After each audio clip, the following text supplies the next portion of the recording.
Of all the horrors we encounter while traveling the wastelands in Fallout, none compare to the disturbing experiments that Vault Dwellers were subjected to at the hands of Vault Tech. Throughout the series, we serve as anthropologists while exploring these isolated societies. The claustrophobic corridors hide secrets that are best kept buried and locked away. Of course, this isn't always the case, as sometimes these vaults were actually utilized as advertised. We see this with Vault 8 in Fallout 2, where the Dwellers are able to leave their apocalyptic hibernation to attempt to rebuild society. However, this vault serves as an outlier, as deception, paranoia, and mutiny are far more common themes that we uncover. In the Mojave Wasteland, the few vaults we stumble upon range from the fungal mutations in Vault 22 to the far more mundane Vault 21, which became a hotel for gamblers on the Strip. Of the vaults in New Vegas, Vault 11 is the most troubling to investigate. In the shadow of Helios 1, we find a poignant case study on democracy, and how participants use it as a shield to protect their consciousness from the injustices that very same institute conducts.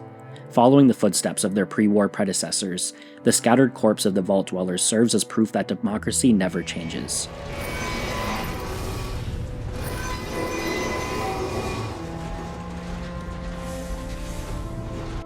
When we enter the vault, 4 skeletons and an abandoned pistol greets us. From a voice recording, we receive some early evidence to what exactly happened in this vault. An argument between the bodies that lie behind us reveal that they had the chance to leave, but the majority decided they didn't deserve to leave due to the acts that they committed. One of the Dwellers clearly disagrees with this assertion and turns to murdering his 4 companions in order to gain his freedom. Gunshots ring out and we hear the sounds of a gun dropping to the floor as the recording ends. No, wait!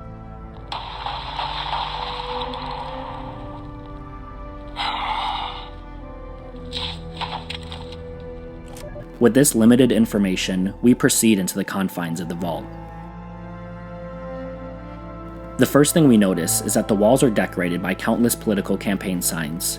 Antithetical to what one might expect of an election sign, they subvert our knowledge of democratic elections. In a word, they are nonsensical. One sign petitions to not vote for a candidate because his family needs him. Another reads that Haley is a known adulterer and communist sympathizer, and prompts onlookers to vote for her as the overseer for this very reason. This is the first time we have seen overseers elected in a democratic manner within a vault, and the position is clearly one to be dreaded. With this confusing information fresh on our mind, we log into a computer and find the election guide. After a brief intro emphasizing the importance of endorsements, the candidates plead their case to their fellow Vault Dwellers. The 3 contenders are Henry Glover, Donna Haley, and Nathan Stone. Haley utilizes this space to refute the rumors about her and claiming that she would be grossly underqualified for an administrative role. Henry cites his children and appeals to the voters' pathos. Friends, when you go to the polls this election, I want you to think of your own children. Then I want you to think of Sam and Henry Jr. Picture their faces. Nate Stone should be overseer, not me. Nathan seems disgusted by the whole process and blames his nomination on dirty backroom politics. He finishes his appeal by saying that the Vault Dwellers should all be ashamed. The endorsement attached to Nathan's nomination provides insight into these dirty politics, as he is endorsed by the Justice Bloc, who seem to be the faction that orchestrates the election. Within this computer log, we also discover that the election has been postponed due to a murder spree. Ultimately, it appears that a dark horse candidate won the election, as the final note is an order from newly elected overseer Catherine Stone, who is presumably the wife of the aforementioned Nathan Stone. Catherine has declared that the election was thereby cancelled, and the new overseer would be elected by lottery. With that insight, we proceed downward, deeper into Vault 11 with hopes of finding more clarity on this democratic process. Why is the overseer replaced every year? Why don't people want to be elected? What happens to the predecessor overseer when a new one is elected? With those questions in mind, we fight through giant mantises and rats on our quest to the truth. Notably, these are the only enemies we encounter in the vault. There are no feral ghouls or raiders, prompting the player to focus on unraveling the secrets as opposed to combat. In the security room, we find the next clue to what happened here. We read Catherine Stone's deposition. According to her testimony, the Justice Bloc targeted her husband for overseer, but promised to remove their endorsement in return for sexual favors. As we know, the Justice Bloc did still endorse her husband even after this assault, causing her to murder a group of this ironically named bloc. Outside of retribution, She also aimed to secure the spot as overseer in order to cancel the election altogether and put an end to this corruption. When asked why she thinks the other dwellers would elect a confessed murderer, she insists that they have to pick somebody and live with their decisions. This theme of democratic guilt is prevalent throughout the mystery, as the Vault Dwellers are able to wash their hands of horrific acts due to the deeds occurring under the guise of democracy. In the male dorms, a security tape reveals the reaction to Catherine Stone's new edict to cancel elections. She can't do this. It's done. We're done. Nothing's done. She's got the authority. The only thing she can't do is change her own fate. Nothing says she can't change the selection process for future overseers. I say she can't. You shouldn't have toyed with her like that, Roy. We still have the majority. We don't vote for anything anymore. I'm not talking about voting. What then? You want to have a sit-in? A hunger strike? Not exactly. Maybe march into her office with torches and pitchforks? Yes. Come on. I mean it. What? Start a revolution? Laws don't outlast their governments. As we search for the password for the Overseer's computer, we do find evidence of this revolution. Clearly, chaos ensued once the oligarchy that was Justice Block lost power, revealing that true democracy never really existed in an altruistic form down here. Still, the big questions remain. Why are these elections taking place, and what happens to the Overseers at the end of their terms? In the atrium, we find answers in the form of a speech given by the officiate. The speech reveals that at the end of their term, Overseers must walk to their death in a chamber beneath their office. The first generation of inhabitants were told that if someone was not sacrificed each year, then the mainframe would destroy the entire vault. The speech reads as follows. We continue to have these elections despite the unfettered corruption that has plagued it for what must be decades by now. There was a simpler time when elections meant shaking hands and kissing babies. But now, with the rise of the voting blocks and the infestation of bribery, drug trafficking, smuggling, and God knows what else, we want to know why.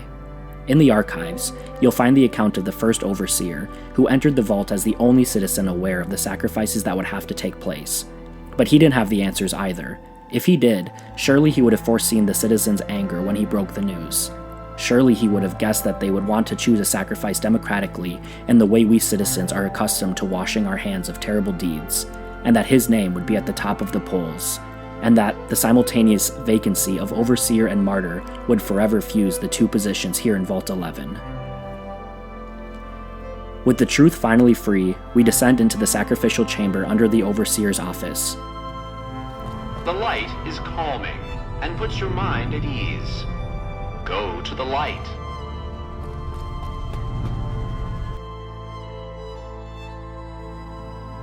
We pass artificial light meant to replicate the light of heaven, and at the end of the hallway, we find a homely room with a chair and a projector.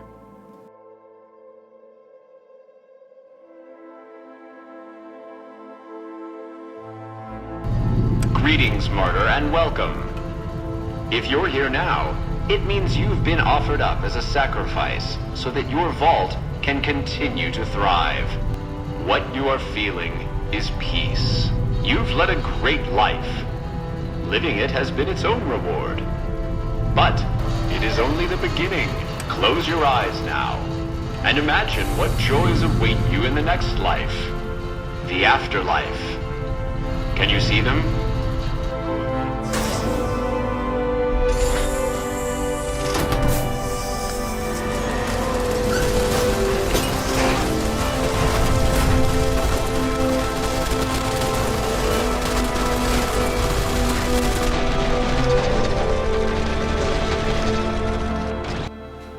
Tricked into a sense of peace and pride in their forced martyrdom, generations of Vault Dwellers were killed this way to ostensibly appease the mainframe. After the recent revolution started by the Justice Block, 5 survivors made their way down to the mainframe and denied offering a sacrifice. Hauntingly, they received the following response. Congratulations, citizens of Vault 11. You have made the decision not to sacrifice one of your own. You can walk with your head held high, knowing that your commitment to human life is a shining example to us all. And to make that feeling of pride even sweeter, I have some exciting news. Despite what you were led to believe, the population of Vault 11 is not going to be exterminated for its disobedience.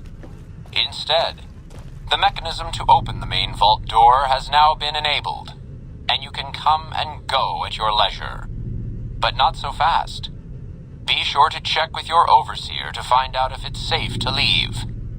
Here at Vault-Tec, your safety is our #1 priority.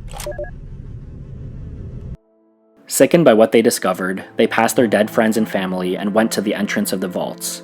These survivors are the very same that we encountered at the beginning. Believing themselves to not be deserving of their freedom, 4 of them make a suicide pact. Of course, an unnamed person refused, becoming the last survivor of Vault 11 and heading out to the wasteland. The survivor stated that anybody would have done what they did, but is reminded that this is exactly the problem. The Dwellers participated in horrific practice of sacrifice, but used the democratic process to avoid accountability. In this vault, democracy served as a mask to hide the depravity and moral descent of the Dwellers, granting amnesty to the participants. When originally being presented with the prerequisite for survival, instead of questioning the sacrifices, they immediately accepted this as truth. Bringing in the democratic process, they were able to expunge their sins while also maintaining some pre-war normalcy. As we know, this subservience and self-righteousness would lead to their ruination. As Catherine Stone said, they have to pick someone and live with their reasons. This false sense of democratic rule is what allowed this evil to fester.